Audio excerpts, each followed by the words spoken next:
Native plants are all the rage these days, and we are here at Prairie Wind Nursery in Norman, Oklahoma, where Bill Ferris has been growing natives long before they were popular. And your mission really is not only to grow natives, but also just other plants that do really well in Oklahoma. Right, as we like to say, plants that not only survive but thrive in Oklahoma's climate. That's what we're all looking for. And you've got a few for us here to share with us. You bet. And what's this one here? This is Malvaviscus, or Turks Cap. It's not necessarily native in Oklahoma, but fills a lot of little niches. It's a tremendous hummingbird plant. They love this plant, but this plant will grow in the shade. So we're always looking for good ornamental perennials that will tolerate some shade, and this is a great one for that. And it'll bloom just as much in the shade. Yes, yeah, definitely. Okay, and hummingbirds love it? Yes, you bet. Perfect. One of their favorites. So how large will that shrub get? It's going to not get a lot taller than this, but it will fill out. It'll be more of a shrub. Okay, all right.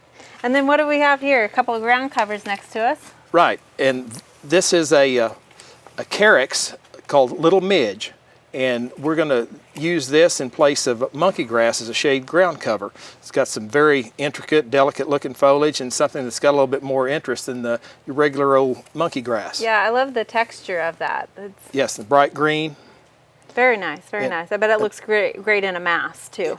It certainly does. And then another one here, this is our Oklahoma native. I know this one, turkey tangled frog fruit. Right, tongue twister. It is. Phyllonautaflora.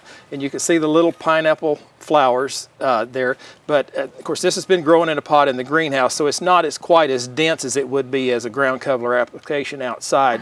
But this will tolerate some shade, is a good ground cover for rough areas. I found it growing just out in the middle of nowhere in the creek bottoms and bar ditches around the state. It's a very tough, durable plant. And that one's going to kind of run across your ground, yes. right? Okay. It'd spread and be really dense. Now, on the Carricks, will that do the same, or will that kind of spread through underground rhizomes? Yes, and it will spread. Okay. Yeah, okay. You better. And then this is the Solidago, Wichita Mountains. I believe that Steve Biebrick, Sunshine Nursery, introduced this into the trades a few years back. Of course, all the Solidagos seem to be good for Oklahoma, but this one's a little better behaved than some.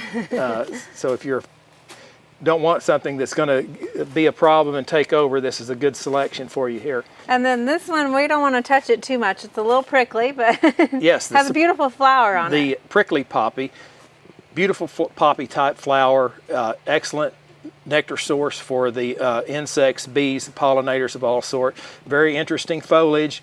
Seed heads are very interesting and intricate. They are a little bit prickly. They will stick you just a touch if you get too close to it, but it's not like a cactus or anything, so not too bad at all. And all of these are perennials, right? The prickly poppy is sometimes perennial. Okay. It's mostly an annual. Okay, all right, perfect. And then we've got some down here that has a fragrance to it. It smells a little like a marigold. You bet. That's the Tagetes lamani, or the Copper Canyon daisy. It is in the marigold family. You can tell by the flower. It has a very unusual fragrance. You can use this as effective, if not more so, than the mosquito plant. The fragrance keeps the mosquitoes away.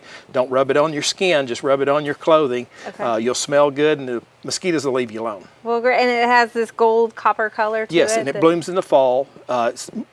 If you're familiar with the Tagetes lucida, the Mexican mint marigold, it has kind of the same bloom cycle as it does, and great fall color. So these last three are all full sun, correct? Yes, you bet. All right. Well, thank you for sharing these great plants with us. Thank you.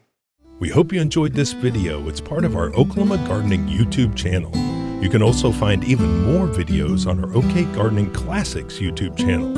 And join us on social media for great gardening tips, photos, and discussion.